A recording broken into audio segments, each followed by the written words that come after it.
Bom dia, meu amigo e minha amiga. Hoje é terça-feira, seja bem-vindo a mais um Devocional de Fé.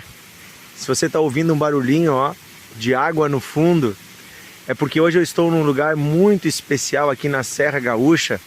Estamos numa pousada aqui de férias em família e hoje nós viemos explorar um pouco aqui essa propriedade e eles têm aqui na propriedade uma pequena cascata, né, aqui onde passa um córrego de água. Eu coloquei minha cadeirinha aqui, fiz uma fogueira, peguei minha Bíblia e estou meditando, lendo a palavra, orando aqui nesse pequeno bosque no meio da natureza. Então esse barulho de água, é água de verdade. Isso aí não é um fundo. Hoje nem vamos botar o fundo aqui no devocional para você poder ouvir o som das águas. Na Bíblia, a água representa o próprio Espírito Santo.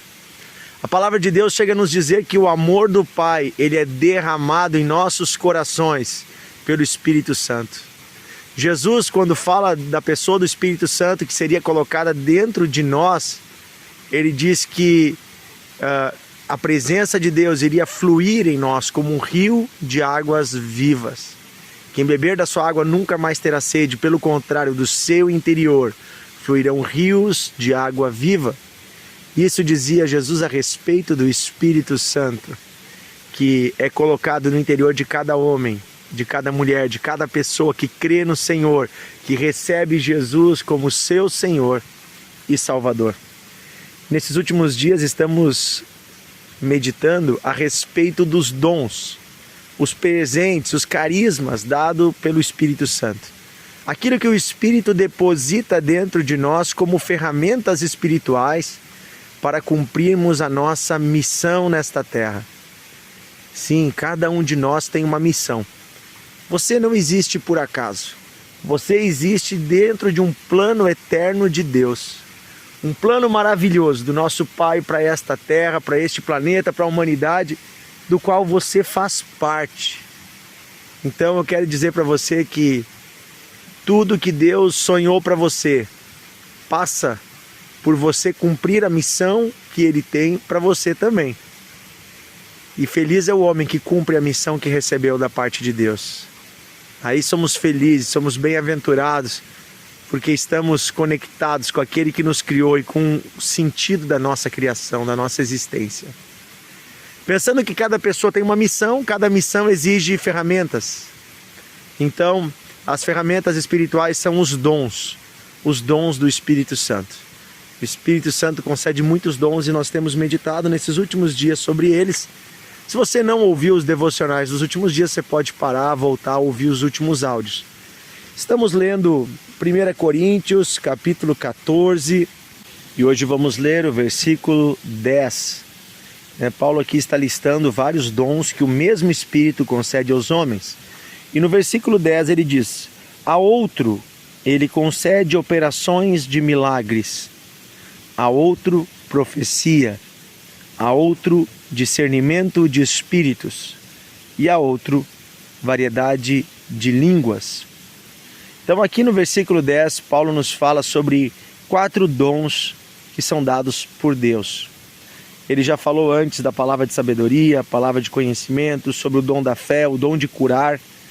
E agora aqui ele vai falar sobre mais 4 dons. E eu quero ficar nesses 2 primeiros. Ele fala operações de milagres. Depois ele fala profecia. Eu quero ficar nesses 2 primeiros hoje e meditar nesses 2 dons. Quando Jesus esteve na terra, Jesus realizou muitos milagres. Jesus andou sobre as águas, Jesus curava doentes, Jesus fez a mão que estava encolhida se estender, Jesus fez a lepra sumir, o cego ver, o paralítico levantar. São milagres da parte de Deus.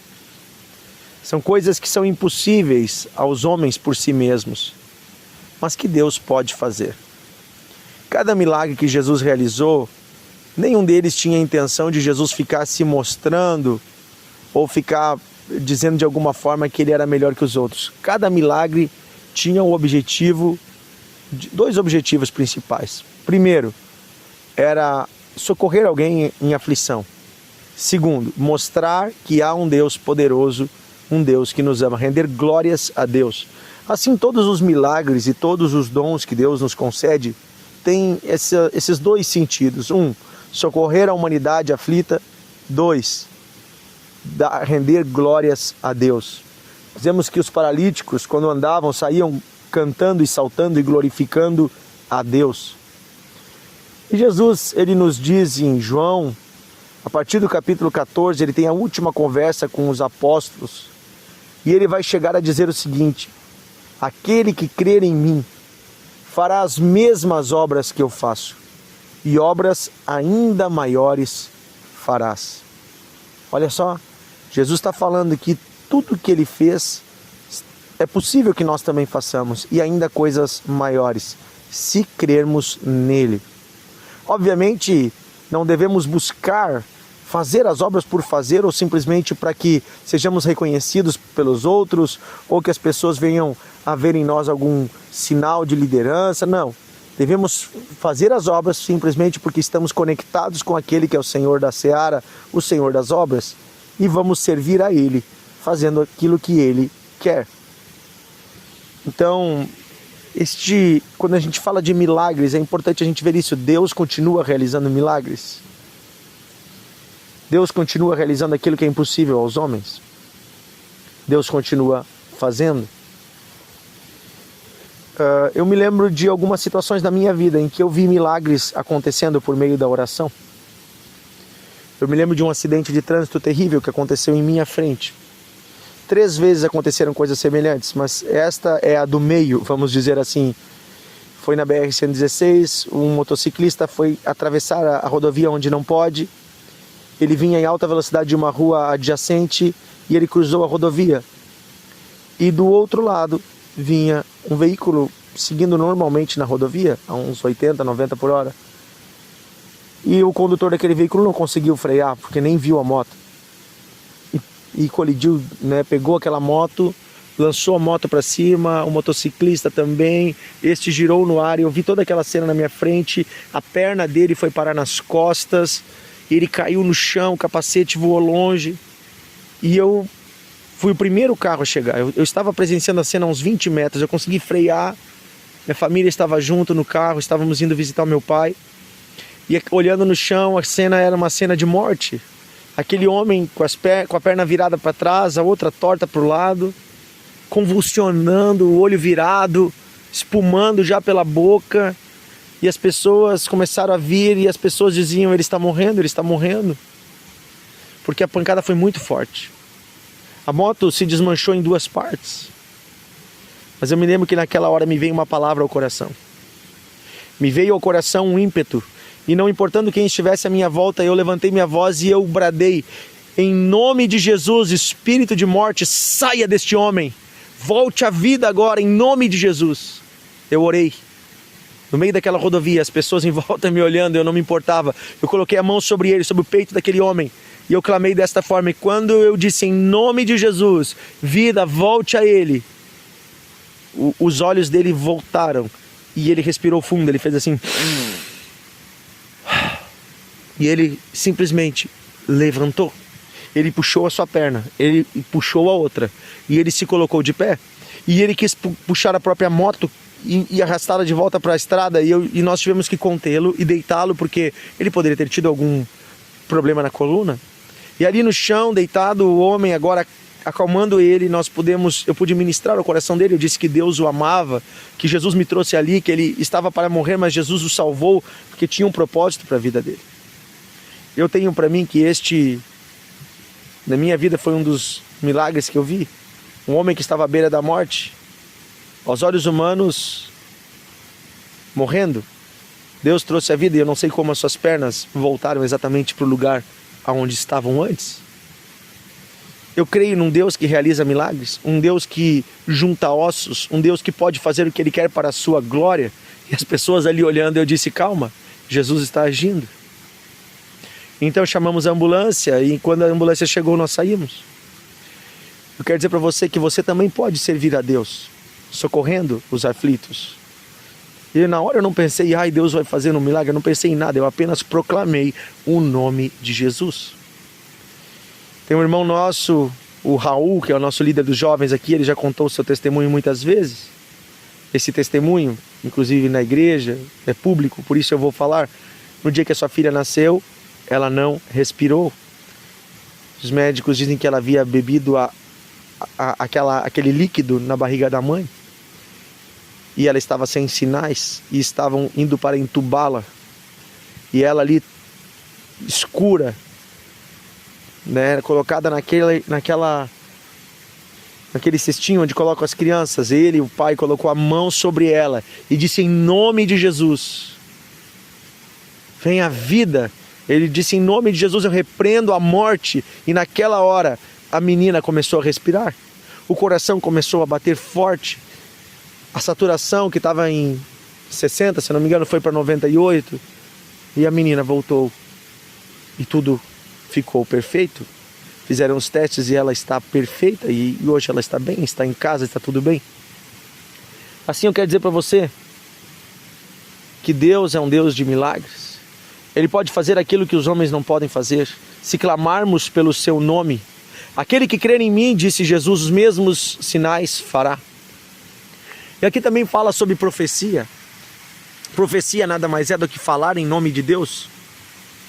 Mas não é falar algo do seu coração em nome de Deus. Isso é o falso profeta. O verdadeiro profeta é quem fala em nome do Senhor, coisas que vêm do Senhor. É aquele que ensina a palavra de Deus. Ele profere a palavra, mas ele também torna a palavra uma palavra viva. Lembra de Jesus quando ele estava andando sobre a terra? E as pessoas vendo o seu ensino se maravilhavam e diziam: que homem é este que ensina com autoridade? Esta é a palavra profética, é a palavra que ela é ensinada. Ela vem, mas não como uma palavra morta, como uma teoria, como uma lei. Ela vem como vinda da boca do próprio Deus. Ela se torna viva nos nossos corações. Quando um profeta fala, quando alguém fala algo vindo do coração de Deus, isso queima no coração das pessoas. Como diziam os discípulos no caminho de Emaús, não queimava o nosso coração enquanto ele falava.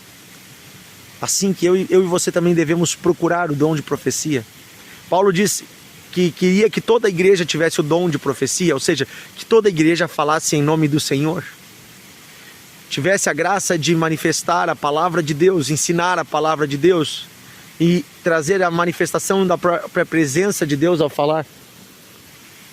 Vamos pedir que Deus manifeste os seus milagres e a sua palavra profética através de nós. A Bíblia diz que devemos procurar os melhores dons, como águas que se derramam. Deus quer derramar a sua presença em nós e através de nós. Querido Deus e Pai, nós oramos hoje, nesta terça-feira, pedindo o Teu manifestar, a Tua graça, os Teus dons, pedindo a Tua presença, Senhor, sobre a vida de cada homem, cada mulher, cada cristão. Não importa a igreja na qual participa, somos todos Teus filhos, Senhor. Comprados pelo sangue de Cristo, somos todos filhos Teus. E eu peço hoje, bondoso Deus, estende Tua mão e derrama dons sobre os homens. Como as águas cobrem o mar, que a Tua presença cubra as nossas vidas, de tal modo que não sobre lugar para nossa natureza pecaminosa, mas a Tua santidade habite em nós. Usa-nos, Senhor, para realizar milagres.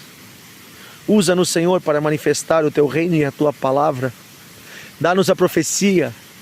Dá-nos a graça de ensinar a Tua palavra com vida. Eu peço isso, Pai, em nome de Jesus. Em nome de Jesus, enche e batiza esse homem, esta mulher hoje, nesse dia, Pai. Em nome de Jesus. Amém. Amém. Deus abençoe você, meu amigo e minha amiga. Quero fazer um convite especial para você que é de Novo Hamburgo ou do Vale dos Sinos. Hoje à noite, aqui na igreja Encontros de Fé em Novo Hamburgo, lá na igreja Encontros de Fé, vamos ter um culto de fé, socorro e milagres. Estará conosco o pastor Rogério Belli, um dos pastores principais do nosso ministério, vindo da sede em Porto Alegre. Vai ser uma noite de fé, socorro e milagres. Participe, vá com a sua família, convide seus amigos. E eu também quero fazer um convite especial para esta semana, olha só. Quinta, sexta e sábado, vamos ter 3 noites de fé na igreja Encontros de Fé. 3 noites especiais em um evento chamado Impacto Jovem. Vamos ter 3 noites de avivamento. Os jovens organizam esse evento, mas é aberto para toda a igreja. Vamos ter uma lanchonete especial, um espaço de comunhão. A partir das 8 horas da noite começa o evento, mas 7 horas a igreja já está aberta para você vir tomar seu chimarrão, comer um lanche. Estaremos juntos, quinta, sexta e sábado à noite. Sábado à noite encerrando junto com o culto da família. Às 7h30 da noite vamos ter uma grande celebração, jovens e família no sábado à noite. Que Deus abençoe você, estamos juntos hoje à noite, também quinta, sexta e sábado. Um grande abraço, compartilhe o devocional.